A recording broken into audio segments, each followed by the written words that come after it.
Buenas noches, jóvenes. ¿Ya están listos para recibir mi clase o todavía tienen el curso anterior? Buenas noches, Linda, ya estamos listos estudiando. Listos, estaba esperando porque la pantalla me decía que ustedes todavía estaban en la sesión anterior. Entonces, vean, hoy les iba a dar la clase como siempre, pero consideré más importante traerles un video que les va a dar cierta orientación para que ustedes se expliquen por qué es importante el curso de filosofía del derecho. Y van a ver que tiene más vigencia, tiene mucha vigencia el curso de filosofía del derecho, más de lo que ustedes se imaginan. Entonces, es para un poco también para quienes se tornan escépticos acerca del curso, pues es para decirles que no estén en esa posición, porque el curso tiene mucha vigencia, ¿verdad? Así es de que el video tiene más o menos una hora, un poco menos, como 51 minutos. Entonces, si hay alguna pregunta sobre el examen, me la pueden hacer en este momento. Es el martes, vean el horario de exámenes. Y va a versar más que todo sobre la primera unidad. Yo había dicho que las dos, pero ya no me dio tiempo. Es tanto lo que hay que preguntar que no da tiempo. Entonces, por eso no les di la clase de la segunda unidad hoy, sino que nos quedamos pues hasta donde llega el concepto de derecho, ¿verdad? Hasta ahí. Así es de que guíense por el programa y de acuerdo con la lectura del programa, ustedes pueden leer la documentación que les di. No se trata de atiborrarlos de documentación y de información. Por eso es que estoy poniendo el video, estoy exhibiendo mejor para hablar con propiedad el video en esta clase de hoy, porque ya tenemos rápido el examen y no es para atiborrarlos de cosas, sino es para que ustedes aprendan y entiendan, mejor dicho, internalicen la importancia de conocer el curso de filosofía. Sí, Regina, usted me quería decir algo. Sí, buenas tardes, licenciada. ¿Cómo se encuentra? Bien, fíjese que yo tengo una duda con respecto a uno de los documentos. Hay uno de los documentos que habla sobre algunas categorías como calidad o cantidad, calidad, esencia, posibilidad. Esas causa-efecto, todas esas categorías no entran. Porque no. eso entiendo que no está en el programa y usted lo que está en el programa nada más, ¿verdad? Lo que pasa es que como son categorías abiertas, ¿verdad? A veces no puede uno puntualizar así 1, 2, 3, ¿verdad? O A, B y C. Sí, pero... Entonces entiende que solamente los temas que usted ha dado ya están en el programa, no otras cositas que vengan en los documentos. No, porque si no los hubiera mencionado. Y entonces la segunda unidad del primer documento que usted envió del libro, que se llama Introducción al Derecho, sí viene, que esa se titula cabalmente el concepto de derecho. Sí, el concepto de derecho sí. Bueno, muchas gracias, licenciada. Serán pocas las preguntas, porque mire, hay tanto que preguntar. Y yo mis exámenes pues tienen mucha lectura. Y realmente pues...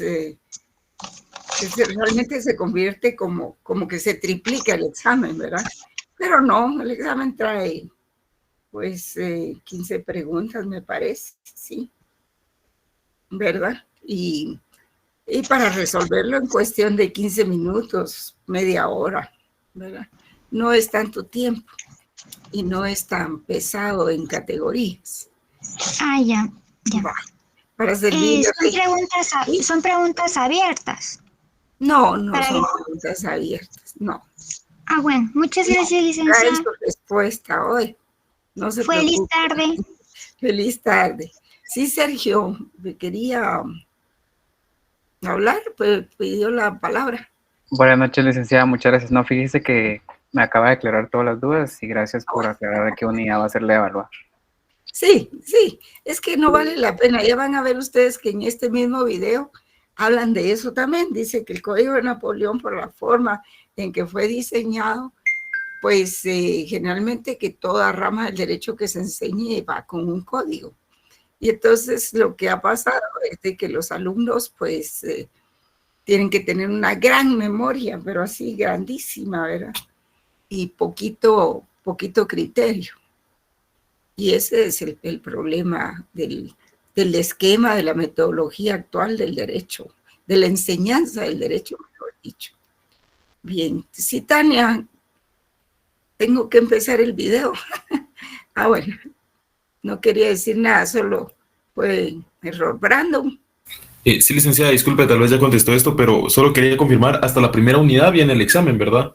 Sí, hasta donde está el concepto de derecho, más o menos, ¿verdad?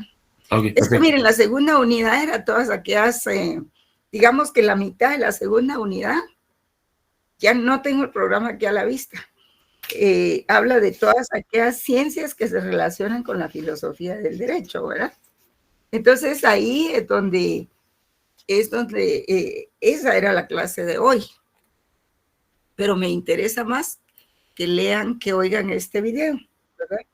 Y el link lo pueden tomar ahí cuando esté exhibiendo el video, lo pueden tomar para oírlo varias veces si ustedes quieren, ¿verdad? Bueno, entonces voy a apagar mi micrófono, porque así escuchan mejor el video. Si en caso no saliera a la pantalla la presentación, ustedes me avisan, porque yo sí los puedo escuchar a ustedes. Bien.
Muchas gracias por estar con nosotros. Estamos transmitiendo en el programa Ante la Ley, programa que llega a ustedes gracias a la colaboración de la Alianza para la Excelencia Académica, APEA.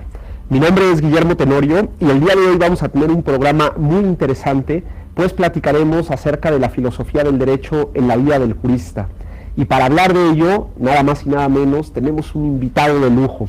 Él es el doctor Rodolfo Vigo, autor prolífico de cualquier cantidad de obras que todos los que de alguna u otra manera tenemos que ver con la filosofía del derecho conocemos, profesor visitante de muchísimas universidades, no solamente de Latinoamérica, sino del mundo, conferencista en foros nacionales, internacionales, iberoamericanos, inclusive mundiales en materia de filosofía del derecho, y profesor investigador de la Universidad Austral en Argentina. Doctor, sea usted bienvenido a esta su casa. Muchas gracias, Guillermo. Y yo creo que, como se imaginarán, el tema nos da para hablar largo y tendido, como decimos en México, doctor. Exactamente. Así que les propongo que de inmediato iniciemos el diálogo ante la ley. La pregunta es obligada, doctor. ¿Tiene el derecho a alguna filosofía? Bueno, indudablemente eso pareciera que sí, en función de lo siguiente. Al menos una pregunta necesita el derecho y sobre todo el jurista, como dice la presentación, para poder comprender su identidad de profesional del derecho. Y claro, uno normalmente cuando piensa en el derecho, quizás por hábito impulsado en nuestra facultad de derecho, piensa en el adjetivo que le ponemos al derecho. En buena medida se ha alentado la especialización, la ocupación del adjetivo. ¿Qué quiero decir? En general pensamos, si estamos hablando de lo civil del derecho, de lo penal del derecho, lo administrativo del derecho, lo laboral del derecho. Pero claro, lo que está supuesto y que es decisivo es el sustantivo, que es el derecho, que es lo primero. Por eso uno tendría que decir, dime qué piensas del derecho y yo te diré qué juristas puedes llegar a ser y puedes no llegar a ser, entre paréntesis, siempre y cuando uno actúe con coherencia, ¿no? Y esto es bastante incluso evidente, porque uno encuentra, y en mi experiencia misma judicial, uno encuentra gente que si uno le hace la pregunta aislada sobre el sustantivo derecho, para simplificar, por ejemplo, se define como un ius naturalista de estricta observancia. Sin embargo, luego, en el quehacer del jurista, ya sea en la magistratura, ya sea en la academia, ya sea como abogado, ahí, en definitiva, termina actuando, operando el derecho, suponiendo un concepto del derecho distinto al que él me dijo por el que optaba, ¿no? Entonces, como el personaje de Molière que hablaba en prosa sin saberlo, todos los juristas no les queda más remedio que hablar desde alguna filosofía del derecho, ¿eh? O sea, básicamente, quizás simplificando excesivamente, o se es positivista, o se no positivista, y también están los críticos que creen que el derecho en definitiva es algo directa y solo vinculado al poder, ¿no? Invariablemente, siempre que tenemos alguna posición jurídica, tenemos detrás una filosofía del derecho. Claro, porque a ver, yo le pregunto a un especialista que da clase, que es juez, a ver, él no me podrá rehuir la pregunta si yo le digo, si yo se la formulo explícitamente. A ver, ¿qué es el derecho? Pues se trata de un profesional del derecho, que está habilitado para operar el derecho. Y entonces cuando él me defina el derecho, ahí yo seguramente y con bastante, sobre todo si oriento el cuestionario, yo podré saber cuál es su adhesión a qué filosofía del derecho. Y esto determina, para poner un ejemplo concreto, si yo creo que el derecho son solo las normas legales, bueno, esto tiene, y las puestas, y cualquier contenido puede ser derecho, y no más derecho que el derecho puesto por el derecho, y reconocido como tal, bueno, esto sin duda tiene enormes consecuencias, porque en definitiva no hay posibilidad de que exista una Corte Penal Internacional, por ejemplo, que en definitiva juzga también aquello que, a pesar de tener un derecho a su favor, cualquier dictador puede encontrar un constituyente a su medida, pero bueno, se lo juzga porque ha violado lo indisponible, la juridicidad indisponible, el coto vedado, etcétera. Entonces, básicamente, como digo, no hay alternativas de eludir la pregunta, si pretende ser un profesional del derecho consciente, y en la respuesta que me dará el derecho aparecerá ya condicionado cómo él va a operar el derecho, enseñándolo, abogando por ese derecho, o diciéndolo jurisdictio con imperium de la magistratura. ¿Y hablamos solamente de una filosofía del derecho o en realidad el jurista debiera conocer de filosofía? Bueno, indudablemente lo mejor puede ser enemigo de lo bueno. Claro.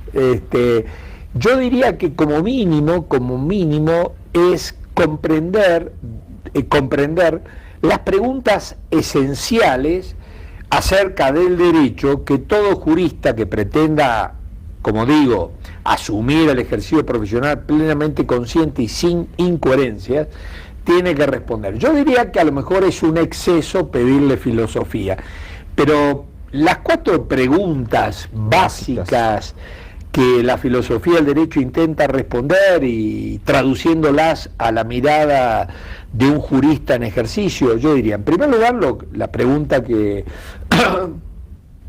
usted me introdujo acerca del concepto del derecho. no se puede eludir. Hay que tener un cierto concepto de derecho, aunque no conozca autores, como yo decía, o el derecho hoy, como mínimo. El derecho puede tener cualquier contenido, con tal que lo ponga la autoridad, positivismo. El derecho en realidad no tiene ninguna especificidad, sino es algo vinculado a la política. Para decirlo como lo dice un crítico de la crítica al legal Star en Estados Unidos, Duncan Kennedy, el derecho es política y el derecho se le puede hacer decir lo que uno quiere. O se es no positivista, y dentro de los no positivistas, los neoconstitucionalistas, mencionaré a Alexis, y dentro de los no positivistas, los justnaturalistas finis. Entonces, los no positivistas dicen que si bien hay derecho positivo, hay algunas cosas que necesariamente debe reconocer el derecho opuesto o que no puede contradecir el derecho opuesto. La fórmula que utilizó Nuremberg y otros tribunales, por ejemplo, cuando se condenó a los guardianes del muro de Berlín, es la fórmula de que la injusticia extrema no es derecho. Dicho de otra manera, no vamos a reconocer esto que puso la autoridad, que es, según el procedimiento establecido, publicado en el diario oficial, que no contradice la Constitución, que estaba vigente socialmente, pero éticamente no resiste que lo reconozcamos como derecho. Por ende, los que pretendían ampararse en esa ley, no será reconocido esa ley como derecho por su contenido ético absurdo, dado que viola de una manera grave y evidente la justicia, ¿no? Entonces, nada más para recapitular, el jurista deberá tener un conocimiento básico de la filosofía, ¿no? Exacto. Y tendrá que volcarse al conocimiento de la filosofía del derecho para responder a preguntas de carácter fundamental de su disciplina. Esto en estos términos. Claro, seguramente la gente que nos está viendo dirá que a lo mejor nunca estudió filosofía del derecho, porque pasa. Es lo más probable. Dirá, pues sí, claro, yo a lo mejor tengo una visión del derecho totalmente legalista. Sí. O a lo mejor con este tema del nuevo paradigma de los derechos humanos, pues a lo mejor yo no soy totalmente legalista y pienso en la interpretación, o yo creo que el derecho es solo política. En la validez. ¿Cuáles serían las perspectivas filosóficas más importantes? Bueno, yo diría, se me ocurre, ¿no? Antes entraría con algo que usted introdujo que me parece muy importante rescatar para asumir la realidad. En nuestra Facultad de Derecho siguen, en términos generales, no todas, inercialmente un modelo para formar a los futuros juristas que en realidad era funcional al Estado de Derecho legal. Un Estado positivista que se inventó en Francia revolucionaria, pero que entró en crisis a partir de la Segunda Guerra Mundial. Porque a partir de la Segunda Guerra Mundial, de Nuremberg simbólicamente, empieza a construir Europa el Estado de Derecho constitucional, y desde ahí se extiende desde Europa, se extiende por toda Europa, Alemania, ley fundamental de Bonn del 49, por señalar dos constituciones importantes, Constitución Española 1978, y el proceso que, para también indicar alguna fecha del derecho mexicano, a partir del año 94, 1994, en fin, el Estado de Derecho constitucional. Claro, en el Estado de Derecho legal, donde se suponía que la ley, el derecho era solo lo prescripto por la ley, que además se suponía que a la ley la hacía la voluntad general infalible. El jurista que se necesitaba para este modo de entender el derecho era un jurista dogmático, la boca de la ley. Por eso un buen alumno de esta Facultad de Derecho se le requieren dos condiciones, y nada más que dos condiciones: mucha memoria y ninguna capacidad crítica. Ninguna capacidad crítica. Entonces, eso es desde una perspectiva, lo podríamos decir, totalmente positivista. Totalmente positivista, y por eso estoy acudiendo a nuestra experiencia que probablemente compartamos, pero yo sí la viví así. A mí la filosofía de derecho me pareció una pérdida, a mí y a mi padre y a mis hermanos, una pérdida de tiempo absoluta. Porque todo lo decía la ley. Todo lo decía la ley y había que estudiarla y repetirla. Pero claro, ahora en tiempo del Estado de Derecho Constitucional, que es lo que introdujo la Ley Fundamental de Bonn del 49, es que el derecho y la ley no son lo mismo. Y el derecho, básicamente hoy, está constituido fundamentalmente por los derechos humanos. Y comprender los derechos humanos, por supuesto, supone ir más allá de la ciencia jurídica e introducirme en cuestiones morales, porque en definitiva los derechos humanos, moral rights, en la terminología anglosajona, son contenidos morales y forma jurídica. ¿Qué es la dignidad humana? Por supuesto, ningún científico puede hacerse cargo de respondernos. Más allá que todos los científicos necesitarán la respuesta sobre qué es la dignidad humana, la respuesta la obtendrán en las clases de filosofía del derecho, antropología, filosofía moral, etcétera, ¿no?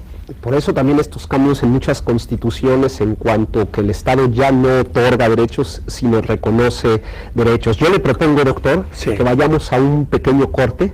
Vale. Y regresando, sigamos ampliando esta respuesta, porque todavía nos queda otra postura filosófica y filosófica importante, que es este asunto del justnaturalismo, y que me parece que en esta última respuesta que usted nos está dando ya nos está allanando el camino para entrar de frente a ella. Correcto. No se vayan, estamos con una plática muy interesante con el doctor Rodolfo Vigo. Estamos platicando sobre la filosofía del derecho en la vida del jurista. Volvemos en un minuto.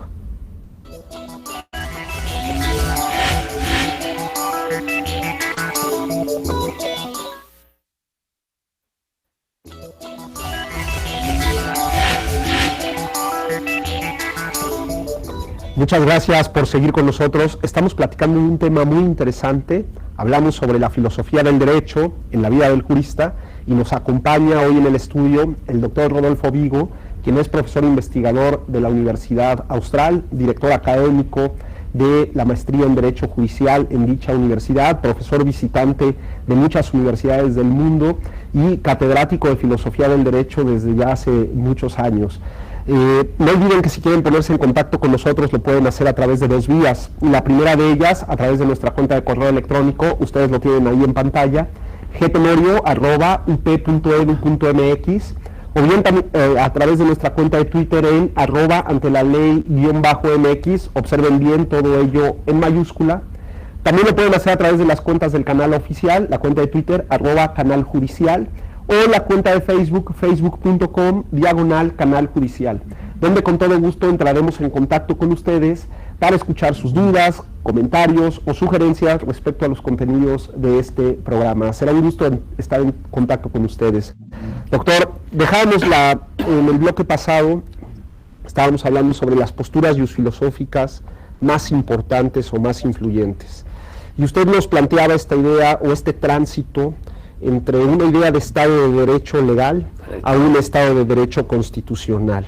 Un Estado de Derecho legal que en realidad deja poco a la creatividad del jurista. Un Estado de Derecho legal que ciñe al texto de la ley y el derecho, lo reduce, Dogmático. lo simplifica, es totalmente dogmático.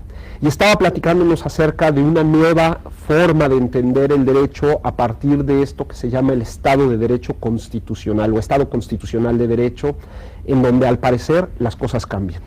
Absolutamente, ¿no? Básicamente cambian, sobre todo a partir de la realidad, porque en definitiva, teoría quiere decir visión, esa realidad requiere otra visión. Si a mí me dicen que me van a condenar, como ocurrió con los nazis o como ocurrió con los guardianes del muro de Berlín, me van a decir que me van a condenar a pesar de haber cumplido la ley, pero violado el derecho, seguramente esto me genera grandes interrogantes y decisivos interrogantes. Y efectivamente, a partir de esta realidad se ha suscitado muchas respuestas teóricas, y si bien el justnaturalismo, por ejemplo, siempre fue obviamente no positivista y nunca consintió que fuera el derecho solo lo puesto por la autoridad y que cualquier contenido pudiera ser derecho, como decía por ejemplo Kelsen, o lo que decía también Kelsen, que hablar de moral y de justicia es algo irracional, emocional, así lo dijo expresamente Kelsen, la justicia era un ideal irracional. Bueno, la realidad ha cambiado. La realidad ha cambiado, como vemos, se invoca al derecho contenido en los derechos humanos. Mira, básicamente hay 3 cambios en la realidad que me parece que son los que efectivamente implica que los juristas tengan que hacerse cargo de esa realidad y no puedan seguir dándole la espalda. El primero, la Constitución se convierte en fuente del derecho. ¿Esto qué quiere decir? Quiere decir que ahí todos los juristas, los docentes, los abogados, los jueces, podemos ir a buscar respuestas jurídicas que no van a estar explícitas, están contenidas ahí en potencia en los derechos humanos, en los principios. Son interpretables los principios. Son interpretables, pero a partir de esa interpretación yo puedo inferir nuevas respuestas jurídicas. Artículo 1 de la Constitución mexicana. En segundo lugar, otro cambio que se produce en la realidad, que en la Constitución, como dice Habermas, la moral emigra del exterior del derecho al interior. Se introduce la moral racional, no la moral social, la moral racional al derecho. Y entonces, básicamente, se introduce al derecho en la Constitución, en los tratados de derechos humanos, en ese bloque de constitucionalidad, y a partir de ahí impregna esa moral contenida en los principios, derechos humanos, valores, fines, etcétera, impregna todo. Y entonces ya, por ejemplo, por marcar una cosa, ya para un civilista, un contrato no puede solamente ser acuerdo de voluntades, tiene que ponerse a revisar si hay equivalencia en las contraprestaciones, porque si no, contradeciría el principio de justicia o equidad, el principio de igualdad. Entonces, si el jurista ve, mirando aquel derecho humano, que en este contrato se ha cambiado el valor de una propiedad de enorme valor por un ejemplar del diario de ayer, indudablemente ahí eso no puede ser avalado por el derecho. Entonces impregna. Y el tercer elemento que cambia totalmente la realidad es precisamente la aparición de los tribunales constitucionales. Los jueces constitucionales pueden invalidar la ley. Peor aún, los jueces constitucionales pueden llegar, como ocurre en muchos países, en mi país ocurrió, pueden llegar a invalidar la Constitución. Los jueces constitucionales, porque indudablemente el constituyente, por ejemplo, ha entrado en alguna contradicción, en algún defecto, alguna laguna, etcétera, como ha ocurrido en otros tribunales constitucionales y como auspiciaba en la década del 50 Otto Bachow en Alemania. Entonces, claro, esta realidad impone que haya una teoría que de algún modo la explique para avalarla o criticarla. Pero han aparecido estos autores que llamamos, además del justnaturalismo, que por supuesto que el constituyente se puede equivocar, obviamente ningún justnaturalista podía suponer que el constituyente era la verdad revelada.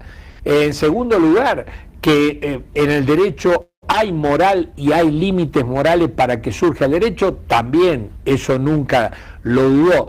Que el derecho era más que conjunto de normas puestas, por supuesto también lo conocía desde siempre el justnaturalismo. Aristóteles en adelante. Entonces, pero también ha aparecido toda una corriente que se discute el nombre, pero a mí me parece adecuado seguir llamándolos a este grupo de pensadores, en definitiva neoconstitucionalistas, ¿no? Aquí está fundamentalmente Robert Alexis, Carlos Nino, está Zagrebelsky, está Atienza, un grupo de autores que en realidad no se reconocen como justnaturalistas, pero que más bien, más que apoyarse en Aristóteles, remiten a Kant. Y estos autores coinciden con una serie de tesis que tradicionalmente suscribíamos solo los justnaturalistas. Por ejemplo, esa tesis de que hay un límite moral racional para que nazca el derecho. la fórmula que reivindica Alexis, la injusticia extrema no es derecho, es muy parecida a lo que uno lee en Aquino, que la ley injusta, y por supuesto cuando decía ley injusta, la ley injusta gravemente no puede ser considerada simplemente como derecho porque lo había puesto en la autoridad, ¿no?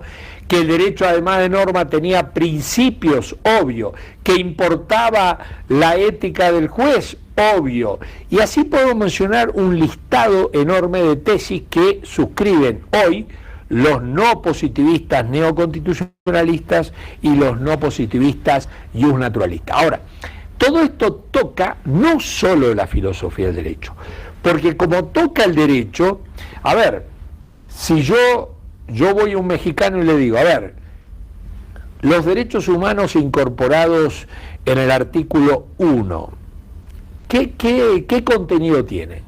Y sin duda él me tendrá que responder, no decirme que está la libertad, la igualdad, etcétera. Eso todos lo sabemos, incluso mi madre también lo sabe. Entonces, todo eso lo sabemos todos, pero cuando yo pido un contenido, lo decisivo es el contenido. Probablemente ninguna constitución ya aparezca redactada diciendo que se propone violar la libertad, la igualdad, ser injusta. Pero el problema, bueno, lo recordaba Maritain cuando redactaron desde la UNESCO, él estaba trabajando en UNESCO, la Declaración Universal. Lo fácil que era ponerse de acuerdo en la nómina, con tal de que no se discutiera el contenido. Lo que hay que discutir es el contenido. Todos estamos de acuerdo que existe la libertad, pero un liberal la definirá en un sentido, un totalitarista... Ahí, a eso me gustaría preguntarle, porque la filosofía del derecho en muchas ocasiones está en manos de ideologizarse.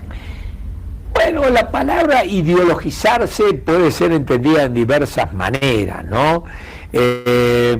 Puede entenderse en un sentido más clásico, al modo que lo entendió Marx, pero supongo que la pregunta es la presencia de la moral y todo lo demás. Lo que pasa es que en muchas ocasiones el contenido de la ley y los alcances que puede tener este contenido, en temas polémicos, que son los que normalmente más ruido hacen, pues lleva inclusive a algunos tribunales constitucionales a tener un sesgo ideológico en el fallo o en la traducción del contenido material de ese principio que queremos desarrollar. Sí, acá todos estos autores neoconstitucionalistas y naturalistas coinciden en afirmar que existe una razón moral. Hasta ahí, en el sentido de que frente al escepticismo respecto a esta razón de autores como Kelsen o Ferrajoli, que creen que en materia de discusiones morales no hay la posibilidad de la razón, estos autores coinciden que es posible una razón moral. De todas maneras, una razón moral, una razón práctica, como se llama, a diferencia de la razón teórica que se limita a describir, la razón teórica, la de un físico, me puede probar a cuántos grados hierve el agua. Demostrar. La razón moral lo único que puede hacer es mostrar razones.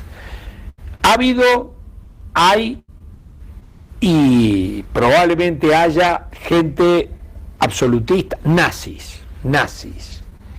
Muy bien, claro, el hecho de que existan los nazis no quiere decir que estén justificados racionalmente. Entonces, ¿qué tiene que hacer uno frente a los nazis? Aducir razones para que la razón de ellos comprenda las razones por las cuales, las razones morales, por las cuales nosotros le tratamos de informar que están equivocados. Claro, es probable que ellos insistan en ese error moral, pero el hecho de que insistan no convierte el error en verdad.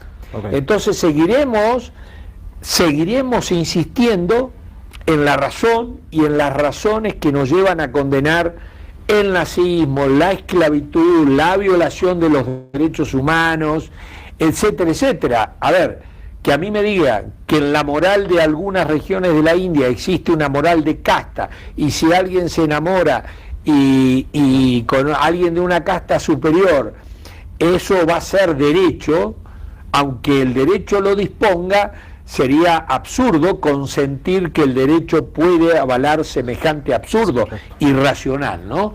Entonces, hay una moral social que seguramente el derecho trata de proteger, pero luego viene la moral racional, la de los derechos humanos, desde la cual juzgamos y decimos, este pueblo que no deja ser candidata a elecciones a una mujer, que la pida una mujer por infidelidad, etcétera, cuando uno lo juzga de una moral racional, llega a la conclusión de que eso es una locura. Claro. Aunque lo avale el derecho, aunque los juristas le digan que tienen razón, apelando al derecho consuetudinario, al derecho que sea, eso no puede ser avalado. Pero claro, y la realidad siempre ha mostrado estos absurdos, y lo que nos cabe es seguir apostando a la razón, aducir razones, razones dispuestas al diálogo, razones dialógicas, y tratar de convencer el que está en el error. Hay un tema que también llama la atención, porque en ocasiones cuando hablamos de la filosofía del derecho, sobre todo en la educación jurídica de Latinoamérica o de Europa continental, como que no pensamos en el mundo anglosajón. ¿Aporta algo el mundo anglosajón a esta transición? Sí, muy bueno. Porque, claro, parece bastante evidente el contraste, cómo se forma un jurista en nuestra Facultad de Derecho y cómo se forma un jurista en la Facultad de Derecho anglosajonas. Porque, bueno, yo recuerdo hace unos años, si uno repasaba los profesores en Oxford, se podía sorprender porque de una decena, por decirlo así, se podía encontrar a lo mejor con 3, el 30%, profesores de filosofía y derecho de la talla y de la diversidad de Dworkin, de Ras y de Finis. Dworkin un post-positivista, neo y un naturalista, como lo queramos llamar, Ras el discípulo de Hart, un positivista, y Finis un naturalista aristotélico tomista. Claro, entonces ahí uno no necesita hacer esfuerzo para que el jurista se interese, porque esto se promueve. No nos olvidemos que Dworkin lo contrataron desde Estados Unidos para que suceda a Hart. Entonces, en cambio, en nuestra Facultad de Derecho, siguiendo el modelo de universidad napoleónica, porque esto lo inventó Napoleón, la currícula esta que conocemos, una currícula en donde se estudia los códigos y se repite.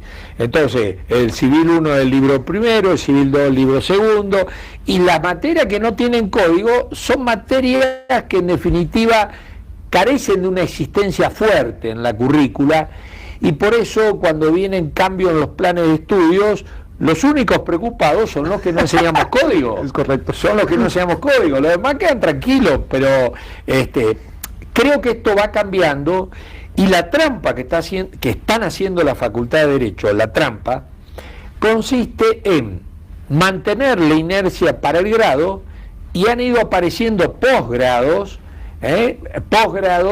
que se ocupan de los temas que sí importan en la realidad y que la Facultad de Derecho ignora. Claro. Derechos humanos.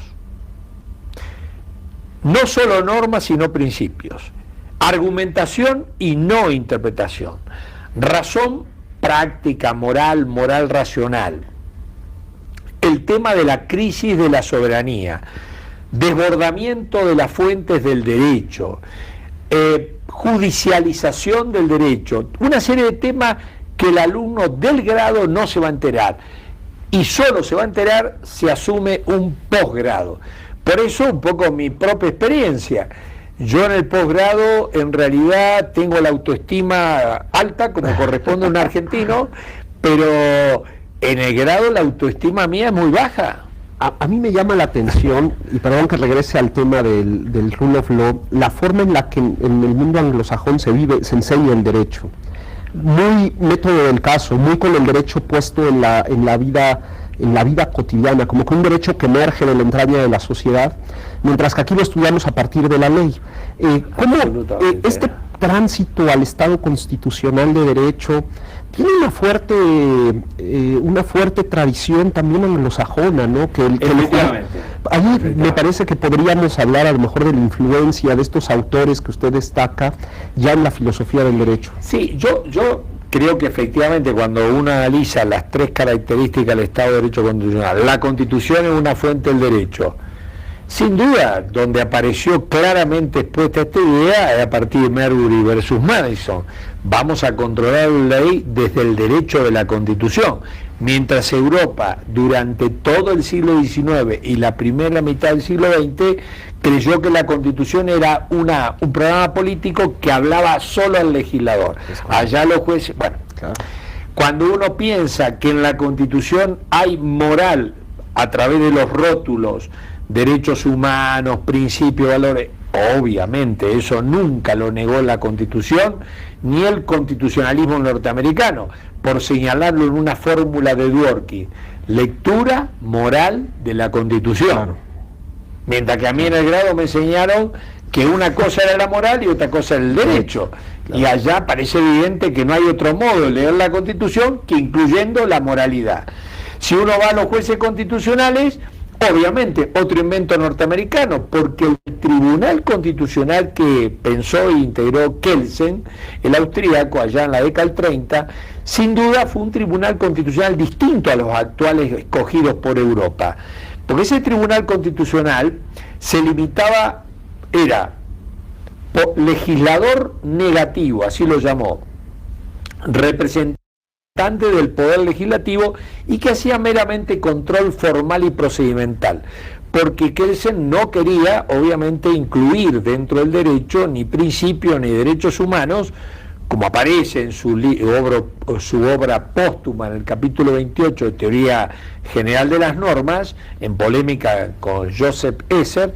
Claro, porque es teoría pura, entonces si dejaba los derechos humanos, los principios, introduciría la moral, ¿no? Y además una moral que se pretendía racional cuando él creía que la moral era algo emocional, algo irracional. Efectivamente, yo creo que alguna influencia, ¿no? No cabe ninguna duda que esta cuestión, cuando uno va al rule of law anglosajón y lo que se ha llamado por la jurisprudencia norteamericana de una manera pacífica, el test de razonabilidad, es decir, los jueces que tenemos que mirar solamente si la dio el órgano competente, si respetó el procedimiento y no viola la Constitución, no. Tiene que analizar la razonabilidad. Es que si no, es pensar que los ciudadanos o son tontos o son dogmáticos, porque si a mí me dice el legislador o el constituyente, me dice, dado que quiero que vaya a Estados Unidos, me dice acá en México, dado que empecé a caminar para el sur, claro. Tomaron el pelo. ¿Qué espera? Que vaya hasta la Patagonia, cruce el Polo Sur, y es ridículo. El test de razonabilidad, ¿no? Y justamente esto, perdón, pero esto me parece que justamente incardina muy bien con lo que decíamos de los autores. El derecho a razón, eso es lo que dijo Aquino, ordinatio rationi, y esto es lo que dice Alexis. El Estado de Derecho institucionaliza la razón dialógica práctica. Entonces, el derecho tiene que ver con el diálogo racional, la razón, institucionaliza la razón. Doctor, nos ha hablado de Finis, Dworkin, Hart, Alexis. Me gustaría que regresando del corte nos dijera por dónde comenzar. Alguien que quiera entrarle al tema de la filosofía del derecho, ¿por dónde inicia? No se vayan, estamos platicando de un tema muy interesante que es la filosofía del derecho en la vida del jurista con un auténtico experto en la materia. Él es el doctor Rodolfo Vigo. Volvemos en un minuto.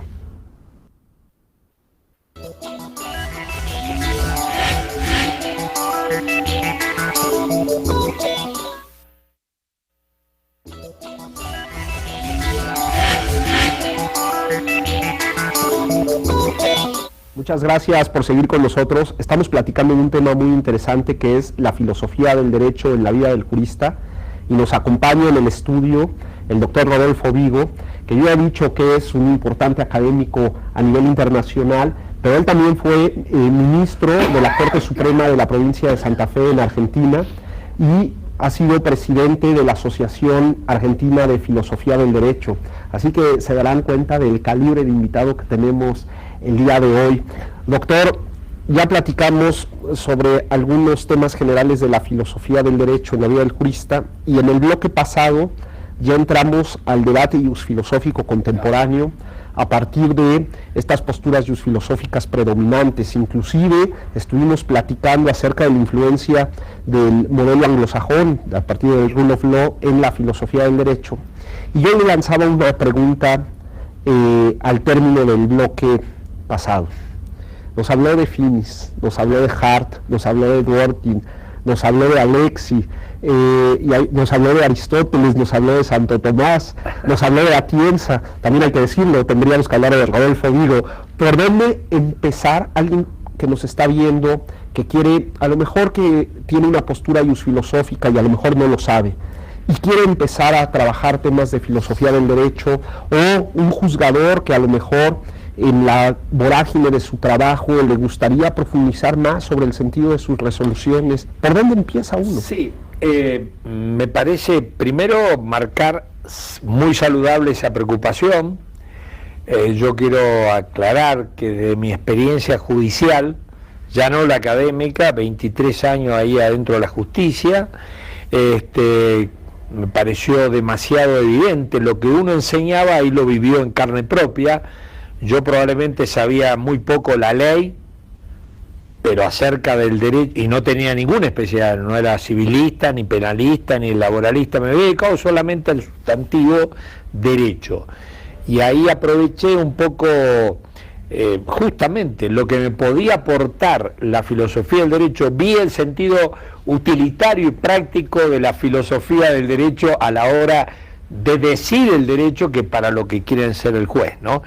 Y antes de ir a la pregunta, digamos, ligado a lo mismo, hay algunos testimonios sobre el trabajo del jurista en el juez que me parece importante, ¿no? Dworkin, cuando propone su teoría, dice, bueno, se imagina la posibilidad de encontrar la respuesta correcta para cada caso. Y entonces nos propone un personaje que lo va a llamar Hércules porque tiene un trabajo propio de un semidios, pero ese Hércules, que es capaz de encontrar la respuesta correcta en cada caso, en la propuesta de Dworkin es juez y filósofo del derecho.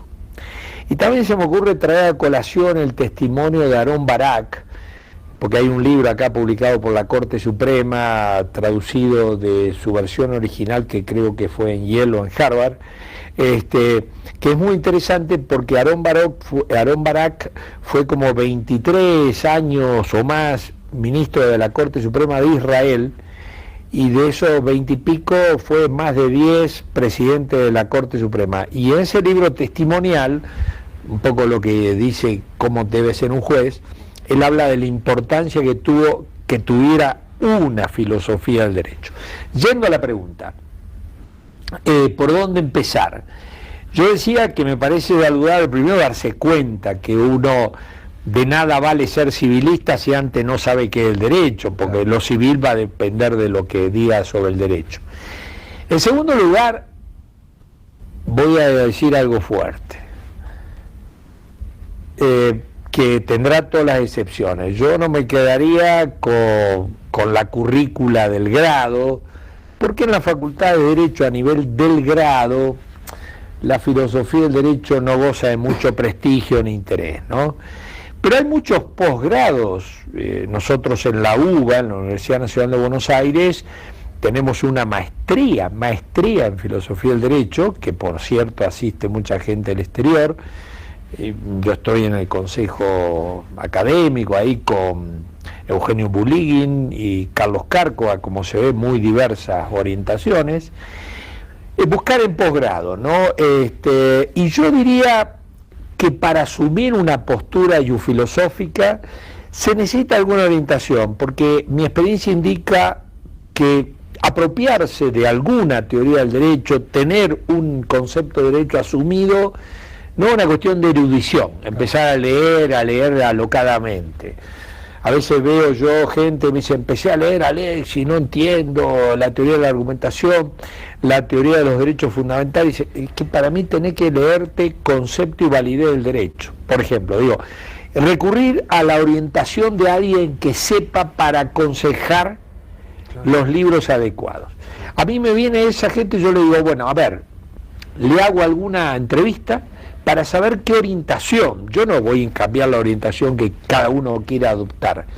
Y yo veo a veces afinidades positivistas, críticas, y un naturalista, neoconstitucionalista, y entonces trato de orientar como para alimentar. Lo importante es que él tenga una postura asumida, siempre sujeta a revisión, siempre sujeta a revisión. Lo que no puede es picotear, ir a la cancha de fútbol y estar en la porra de los Pumas y luego las Chivas, de Boca, de River. Él tiene que ir a la cancha y se tiene que ubicar en algún lugar.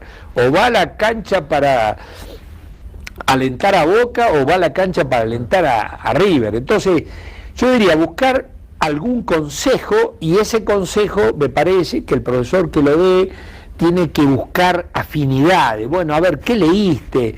¿Qué te motiva? ¿Qué interés? ¿Qué posición? ¿Qué respuesta me da a estas preguntas?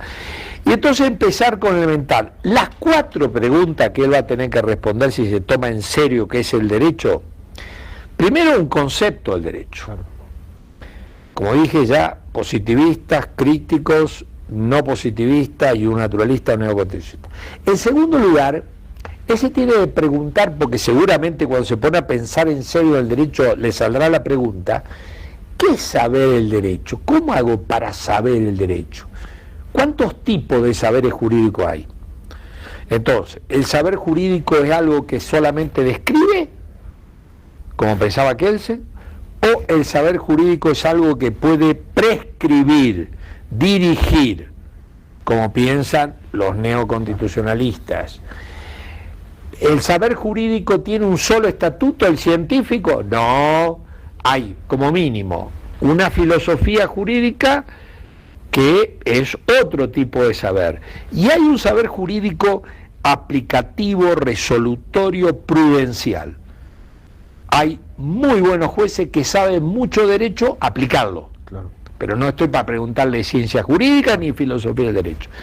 Hay como 3 tipos de saberes clásicos: filosofía, ciencia y el saber jurídico. Bueno, intentar reconocer estos 3 tipos de saberes, la unidad, pluralidad de saberes. Bueno, me parece que esto es obvio. Cuando uno lo teoriza y se lo dice a los juristas, claro, obvio. En tercer lugar, el tema de los valores en el derecho, ¿no? Bueno, los jueces estamos para juzgar si esto es o no derecho, es o no válido, es o no justo. Y luego de hacer este juicio diremos: esto es intolerable para el derecho, esto es absurdo, esto es irracional. Imponérselo al ciudadano es faltarle el respeto a su razón y a su dignidad. Esto es más o menos justo, injusto, por ende lo voy a validar. O esto es inequívocamente justo, lo voy a validar, pero objeción de conciencia, todos estos temas, ¿no? Entonces, el tema de la validez del valor del derecho obviamente supone primero asumir una respuesta al problema axiológico. Y el cuarto problema es qué estructuras lógicas yo puedo ver el derecho. Por ejemplo, ¿hay solo lógica formal o hay retórica? Claro. ¿Hay sistema jurídico fuerte, piramidal, como pretendía Kelsen, fuerte? ¿O el sistema es poroso, abierto, dinámico, casuístico? ¿O no hay ningún sistema o están en competencia? Y esto es interesante, verlo siempre con la realidad. Hoy decía usted algo muy interesante. Efectivamente, hoy el derecho hay que enseñarlo a través de la práctica argumentativa dialógica. Hay que aprender a dialogar racionalmente, porque los juristas precisamente el método para alcanzar la respuesta correcta es el diálogo racional, que requiere querer obtener la respuesta correcta, ¿no? Entonces, práctica dialógica y casos. El banco de prueba de cualquier teoría son la jurisprudencia. Yo, en lugar de explicar justicia, injusticia a un juez, yo le muestro sentencia. Y cuando uno ve la sentencia, no de Nuremberg solamente, la sentencia, por ejemplo, de, supongamos, ¿no?, de las condenas a los guardianes del muro de Berlín. Cuando uno va y analiza cómo está tipificado el delito de prevaricato judicial en el Código Penal español, cómo está tipificado en mi Código Penal argentino el delito de prevaricato que podemos incurrir los jueces. Mi código, que responde al Estado de Derecho Legal, dice que los jueces cometemos el prevaricato cuando nos apartamos de él, como si fuera uno, el sentido de la ley. Claro. ¿Cómo está regulado allá en España? Que fue la causal que le imputaron al juez Garzón, más allá de cualquier motivación, esa es la causal. Y como dice el Código Penal español, un juez comete el delito de prevaricato, delito, cuando dicta una sentencia injusta a sabiendas. Claro, la primera pregunta, ¿cuándo es injusto algo? Y cuando estamos hablando de injusto acá, como se lo dice la Sala Penal del Supremo, no estamos hablando de algo subjetivo, porque si no Garzón hubiese dicho, mire, esto es injusto para usted, para mí es justo. No, es algo objetivamente injusto. Lo que le imputan, más allá de un fallo polémico, más allá de cualquier otra lectura, es que fue objetivamente injusto interceptar las comunicaciones telefónicas entre los imputados y los abogados. Y le dijeron, mire, usted sabía porque se lo alertó el fiscal, se lo alertó la autoridad carcelaria y usted mismo lo había dicho en algunas decisiones anteriores. En una palabra, para comprender esta figura delictiva, que es injusto, filosofía del derecho, alguna posición sobre el tema axiológico. Doctor, no quiero dejar de preguntar, el tiempo se nos está acabando, pero quisiera preguntarle cuáles, desde su perspectiva, serán los principales retos de la filosofía del derecho en los siguientes años. El tema bioético me parece que es un tema que puede preocupar muchísimo, ¿no? Bueno, efectivamente, yo creo que el tema bioético es decisivo, pero yo lo remitiré al tema bioético, al tema que es la persona humana, la antropología. Es más un tema de carácter antropológico, el desafío de la persona humana. Del derecho, claro. Y cuando uno va a esta pregunta antropológica, ¿qué es la persona humana?, es interesante observar cómo de postura a veces neoconstitucionalistas, precisamente en base a su kantismo, estiman que se puede construir una noción de persona humana, y una cosa es vida humana y otra cosa es persona humana, ¿no? Entonces Habermas y de algún modo Alexis, de algún modo, atribuye el carácter de persona a competencia comunicativa. Pero claro, en la visión más naturalista, aristotélica, en definitiva, la noción de persona no se construye, sino se conoce en la realidad. Kant decía que las cosas no pueden ser conocidas en sí mismas. Aristóteles cree que conocer es decir lo que las cosas son y lo que no son. Y entonces la noción de persona está vinculada a algo ontológico, personalismo funcional en los kantianos, personalismo ontológico en el caso de una visión aristotélica sobre lo que es persona humana. Y por ende, la idea es que no se puede dividir el miembro de la especie humana con la noción de persona jurídica, titular de ciertos derechos y ciertos deberes, ¿no? Ahí tendremos quizás el mayor reto de la filosofía del derecho, doctor. Yo le agradezco el contenido de los derechos humanos. Claro, yo le agradezco mucho que nos haya acompañado. Se me quedan cualquier cantidad de preguntas en el tintero, pero bueno, eso está muy bien, buen pretexto para volvernos a ver y para tenerlo aquí en el programa nuevamente. Le agradezco mucho su visita y a ustedes les agradecemos que nos hayan acompañado en una emisión más del programa Ante la Ley. Nos veremos pronto. Hasta luego.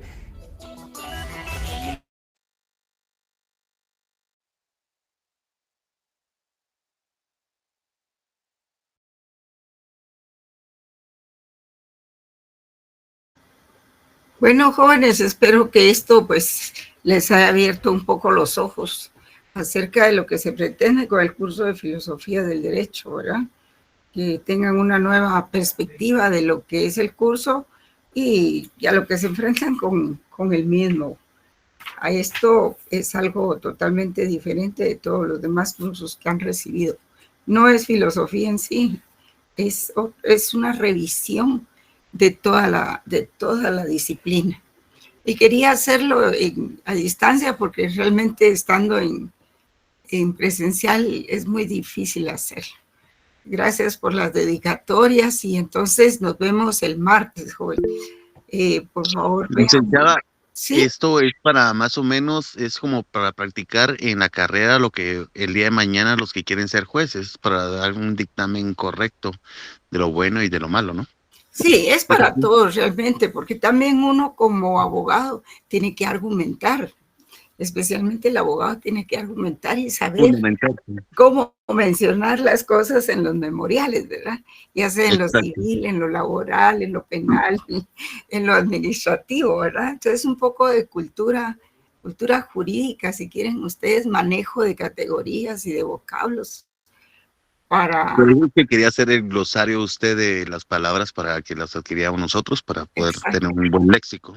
Exacto, para eso es que se quiere hacer ese glosario. Si ustedes ven en el programa, pues se dice elaborar léxico, ¿verdad?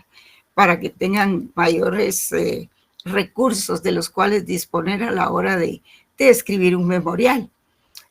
Algunos pues ya son profesionales de otras carreras y me imagino pues que ya tienen una formación más o menos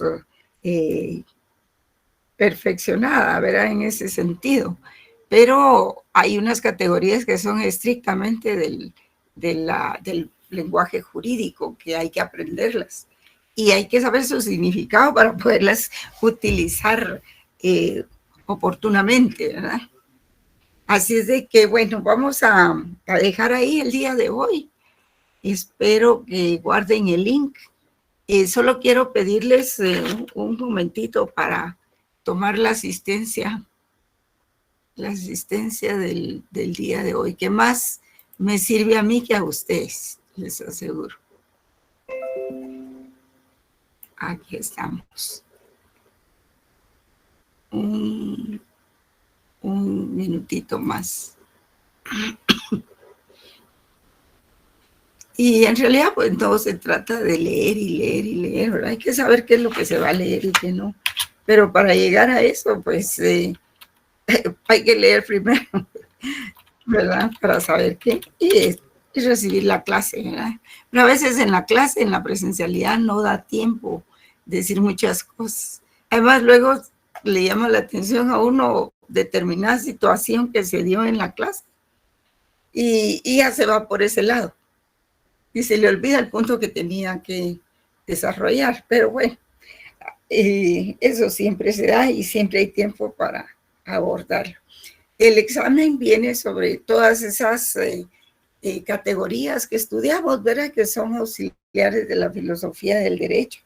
Yo les voy a proporcionar la definición y el concepto y ustedes miran ahí qué concepto corresponde a la definición, ¿verdad? Y espero que este primer examen, a mí me gusta escribir mucho en los exámenes porque necesito que ustedes lean bastante aún en el examen. Es mi oportunidad de dirigirme a cada uno de ustedes en forma escrita, ¿verdad? Así es de que no les deseo suerte, les deseo que estudien bien. Ustedes ya son adultos. No es lo mismo tratar con chicos de la mañana o de la tarde que con adultos ya como ustedes, ¿verdad? Así licenciada, ¿sí? Perdón, disculpe que la interrumpa. ¿Dónde va a pasar la asistencia? ¿Cómo? ¿Por dónde va a pasar la asistencia o dónde la va a pasar? No, era la asistencia. Ya la tomé, compadre. Ya la tomé. Sí, es que lo hago aquí en mi... Pero no se preocupe que me sirve más a mí que a ustedes, les digo. Ok, licenciada, gracias. Muy amable. No, si no estuvo, no hay problema. El problema es que yo la tengo que tomar, ¿verdad? Porque usted sabe la Contraloría y todo eso. Pero me dio mucho gusto saber que hasta muy tarde había 162 alumnos. Ahorita hay solo 46, ¿verdad? Pero teníamos buena asistencia. Bueno, muchísimas gracias y buenas noches. Nos vemos el martes en el examen.